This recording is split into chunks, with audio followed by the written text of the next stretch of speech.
The day had finally come. Emily Wilson walked out of the cold, imposing walls of the Massachusetts Correctional Facility, breathing in the outside air for the first time in 5 long years. But it didn't feel like freedom. Not yet. Her body was free, but her mind? That was still trapped in the memories of the life she had before everything fell apart. The life before David, her wicked husband. The man who had once made her feel like the luckiest woman alive, only to become the reason she had lost everything.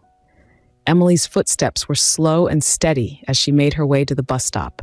She had no idea where to start, no friends to return to, no family to embrace her. David had ensured that by the time she was sent to prison, everyone believed she was a monster. He had played the perfect husband in public, while behind closed doors, he was controlling, manipulative, and increasingly cruel.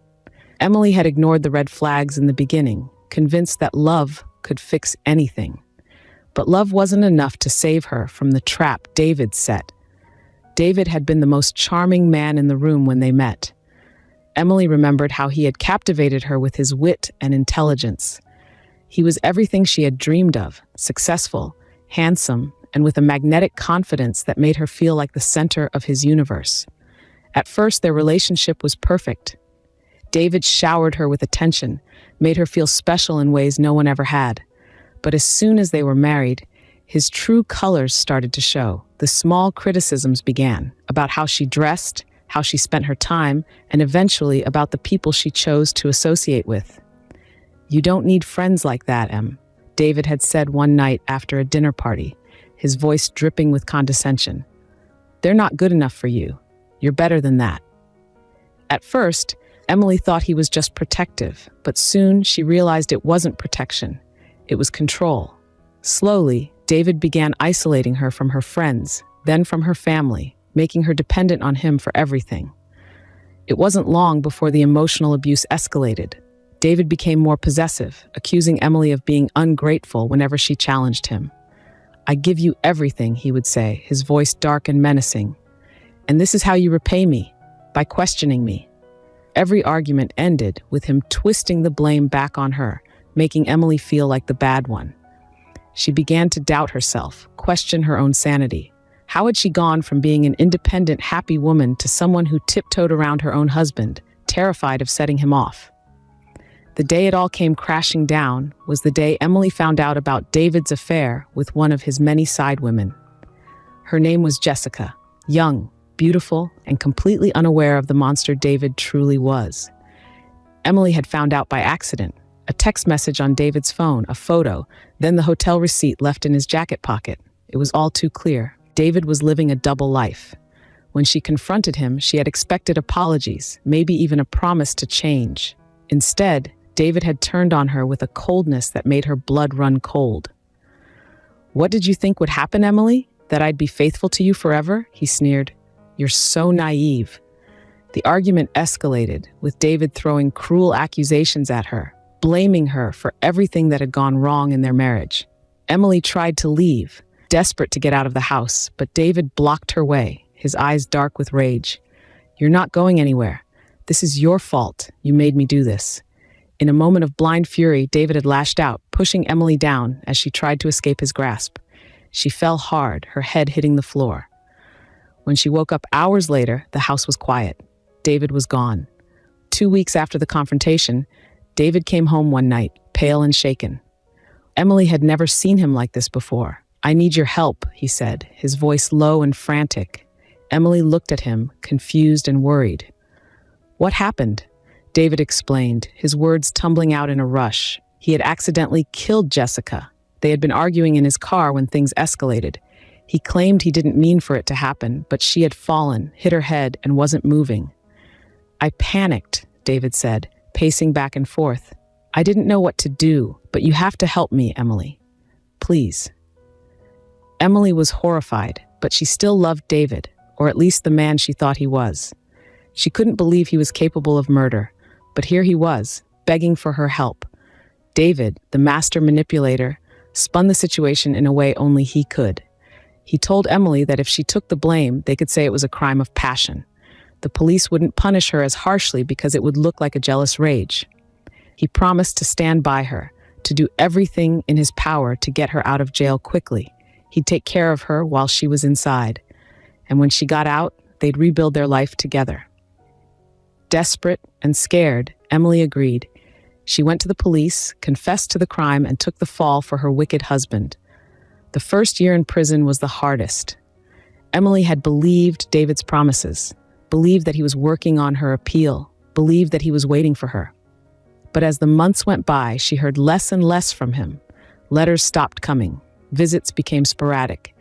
Eventually, David disappeared from her life entirely, leaving her with nothing but the bitter realization that she had been used. While Emily sat behind bars, David was free to live his life, free to move on, and he did. Emily found out from one of the guards that David had remarried a young woman named Sarah. He hadn't waited for her at all. The betrayal cut deeper than any wound. Emily had sacrificed everything for David, and in return, he had abandoned her. As she lay in her cold prison cell night after night, her anger grew. David had taken everything from her, and now she was going to take it all back. In prison, Emily had nothing but time to reflect, to grieve, and to plan. For the first year, she had waited, hoping David's promises of appeal and help would come true.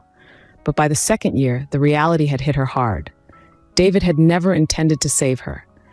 He had used her, discarded her, and moved on with his life while she languished behind bars. As the days turned into weeks, and the weeks into months, Emily felt the flames of anger flicker into something stronger. It was no longer just hurt or betrayal she felt. It was rage, pure, burning rage. She had given everything to this man, and he had not only taken it all, but destroyed her in the process. During those long, quiet nights, Emily began to form a plan in her mind. It wasn't enough to just confront David when she got out. No, that would be too easy, too quick. He had taken years of her life. He had taken her freedom, her dignity, and her sense of self. Now she was going to take everything from him. But revenge couldn't just be about anger. It had to be methodical, precise. For it to work, she would need patience. Emily knew she couldn't storm back into his life the moment she was free. That would only give David the upper hand. No, she needed to play the long game, just as he had. Prison had its own rules, its own hierarchy. At first, Emily had kept to herself, lost in her own world of grief and betrayal. But as time passed, she realized she couldn't survive here alone. She needed allies. Her first friendship came unexpectedly. A woman named Marissa, with a hard exterior and a no-nonsense attitude, took Emily under her wing. Marissa had been in prison for over a decade, and she had seen it all. She was tough, but there was a quiet wisdom in her that Emily admired. Marissa had learned how to navigate prison life with a sharp mind and sharper instincts.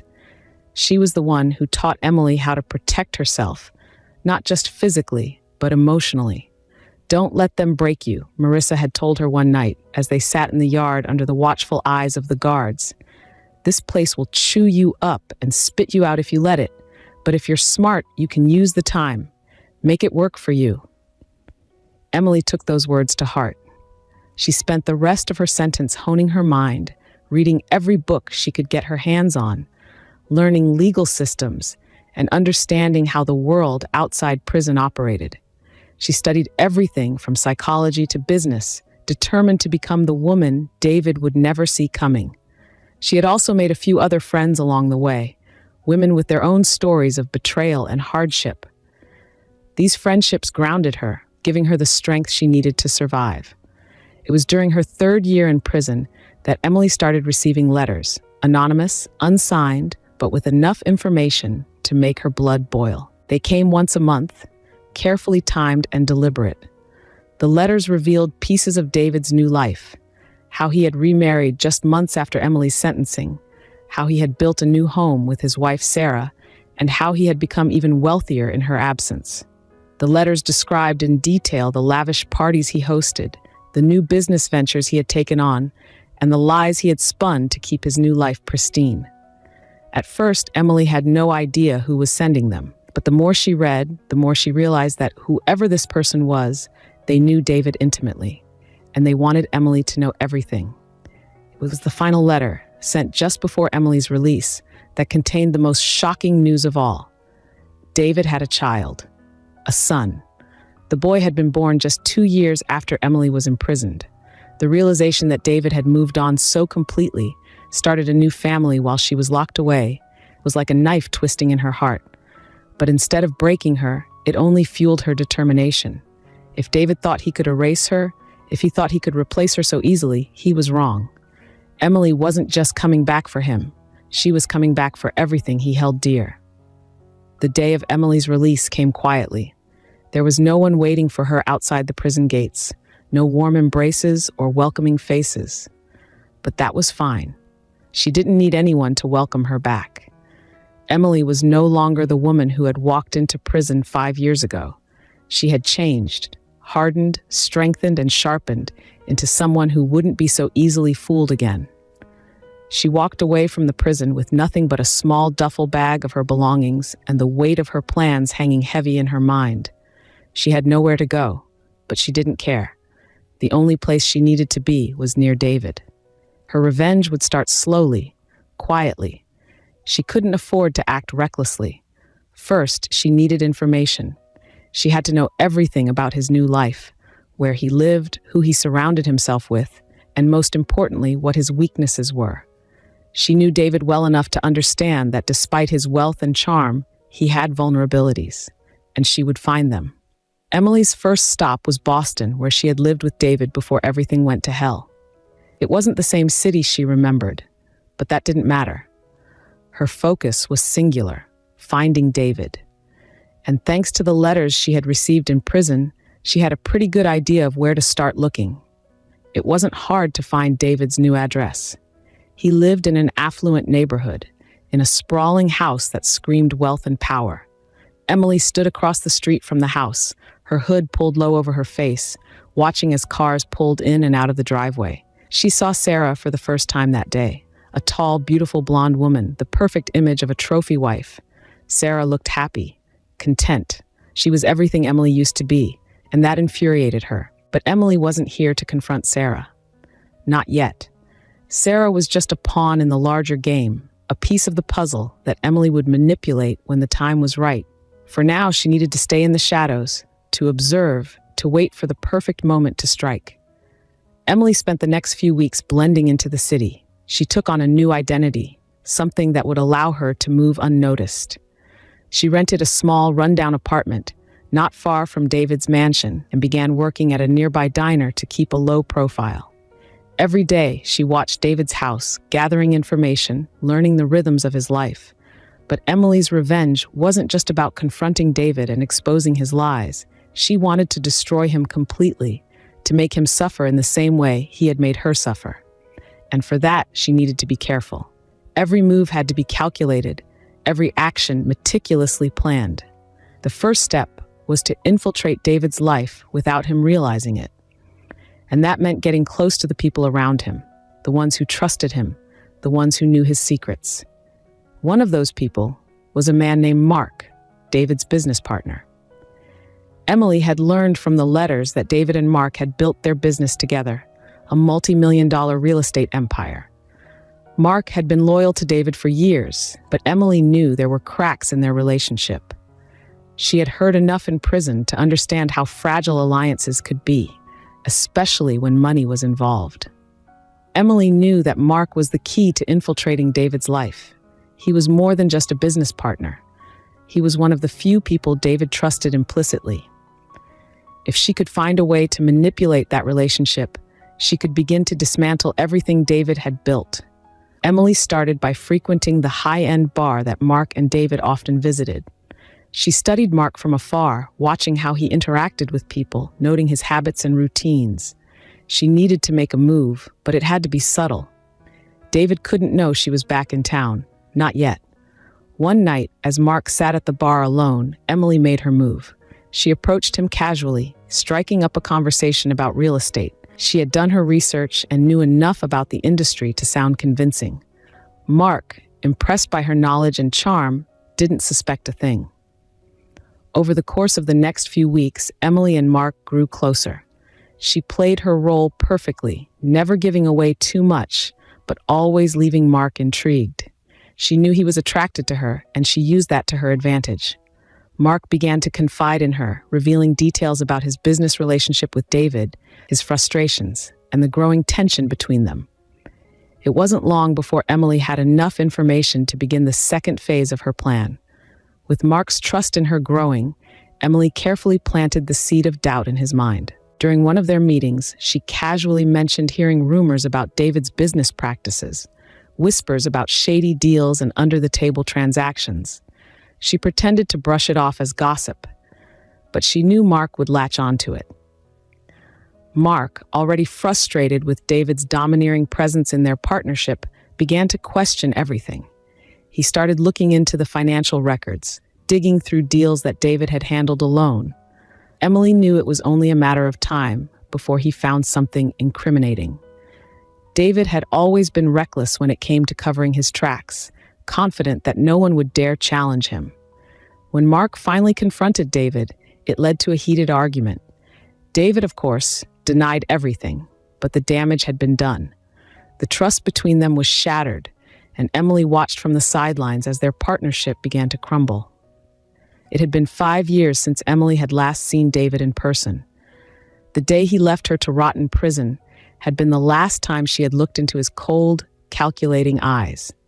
But now, the time had come for her to confront him. She was no longer the naive woman he had once manipulated. She was stronger, smarter, and more dangerous than he could ever imagine. Emily arranged for their paths to cross by chance. She knew David frequented a particular coffee shop near his office, and she positioned herself there, waiting for the moment he would walk in. When he did, her heart pounded in her chest, but she maintained her composure. David didn't recognize her at first. She had changed in so many ways. Her hair was shorter, her style different, and the years in prison had hardened her features. But as she approached him, a flicker of recognition crossed his face. "Emily," he said, his voice filled with shock.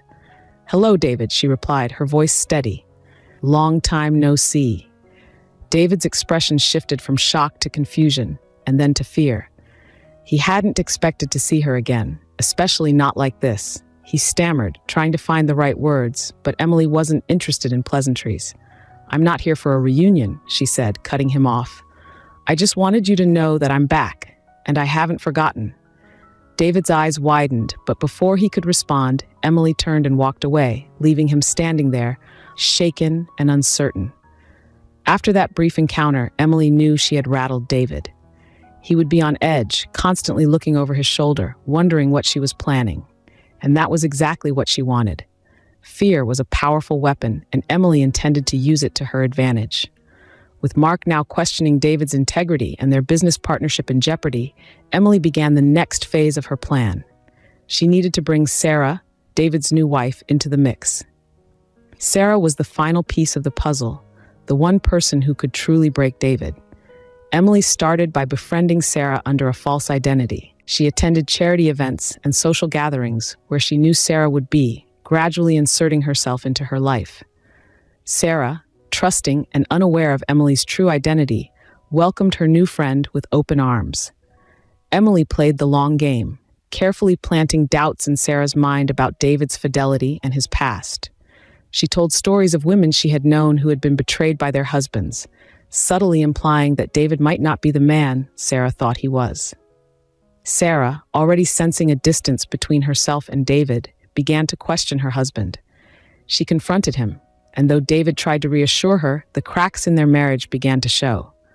As Emily's plan continued to unfold, David's world began to collapse. His business was in turmoil, his marriage was strained, and his once flawless reputation was starting to tarnish. But Emily wasn't done yet. The final step in her revenge was the most crucial, the one that would destroy David completely. She had waited 5 long years for this moment, and now it was within her grasp. One evening, Emily orchestrated a confrontation between David and Sarah. She arranged for Sarah to find David in a compromising position, using information she had gathered from Mark to set up the perfect scenario. Sarah, devastated and furious, finally saw David for who he truly was, a manipulative, deceitful man who had used and betrayed everyone in his life. But the most shocking twist was yet to come. As Sarah stormed out of the house, David chased after her, begging for forgiveness. In his desperation, he made a fatal mistake. He confessed to the one thing Emily had been waiting for him to admit. In a moment of panic, David admitted to Sarah that he had been responsible for the death of his former lover, the woman Emily had gone to prison for. He tried to spin the story, blaming Emily for the jealousy that had led to the tragic accident, but it was too late. Sarah had heard enough. Unbeknownst to David, Emily had recorded the entire confession. With the recording in hand, Emily made her move. She sent the evidence to the police, along with a detailed account of the night of the murder. Within days, David was arrested, his carefully constructed life crumbling around him. As David sat in a prison cell, awaiting trial for the crime he had spent years covering up, Emily finally felt a sense of closure. She had taken everything from him, his freedom, his wealth, his reputation, and left him with nothing. But the true victory wasn't just in the destruction of David's life. It was in the knowledge that she had taken control of her own fate. Emily had emerged from the shadows stronger than ever, and no one would ever manipulate her again. Months later, Emily stood outside the courthouse, watching as the police escorted David away in handcuffs. The irony of the situation wasn't lost on her. 5 years ago, it was she who had been in that position, taking the fall for a crime she didn't commit. Now it was David's turn, and she felt no remorse. The trial became a media sensation, with David's fall from grace dominating headlines. Reporters dug into his past, uncovering the lies and betrayals he had hidden for years. It was poetic justice's purest form, and Emily relished every moment of it. But the journey was far from over.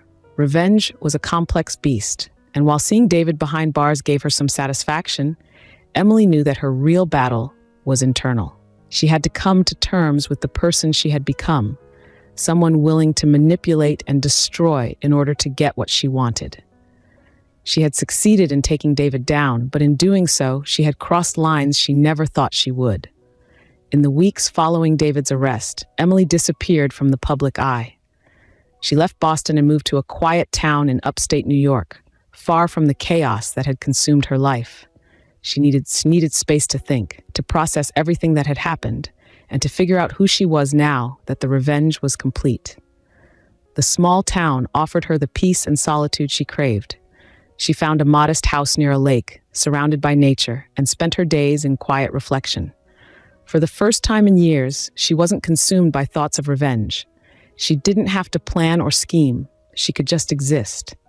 But even in the stillness of her new life, the past lingered.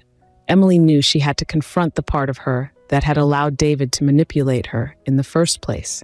She had loved him once, despite all the signs that he was bad for her. That love had blinded her, made her vulnerable to his lies and deceit. And though she had emerged victorious in the end, the scars from that relationship ran deep. One afternoon, as Emily sat by the lake, lost in thought, she was approached by a man walking his dog. He was tall and unassuming, with kind eyes and a gentle smile. His dog, a golden retriever, bounded up to her, wagging its tail and nudging her hand for attention. "Sorry about that," the man said, jogging up to her.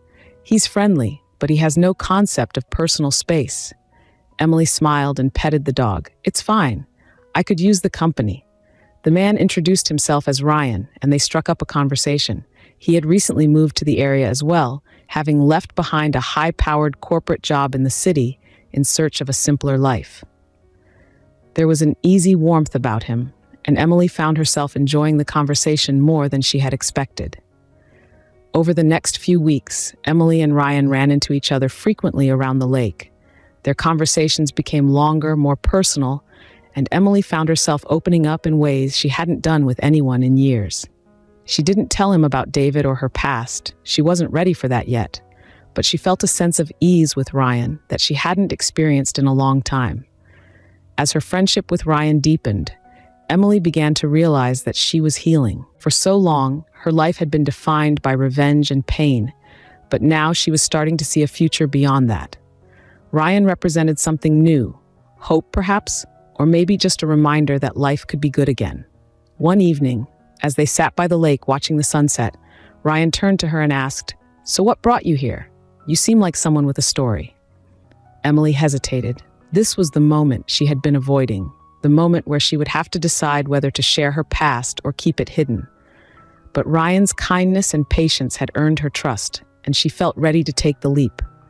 "I came here to start over," she said softly. "I made some mistakes in my past, trusted the wrong person, and it cost me everything. But I've learned a lot since then. I'm not the same person I was." Ryan listened quietly, not pushing for more details, but letting her speak at her own pace. "I was married," Emily continued, her voice steady, "to a man who manipulated me, used me, and then left me to take the fall for something he did. I spent 5 years in prison for him." Ryan's expression didn't change. No shock, no judgment. He simply nodded, as if understanding the weight of what she was saying.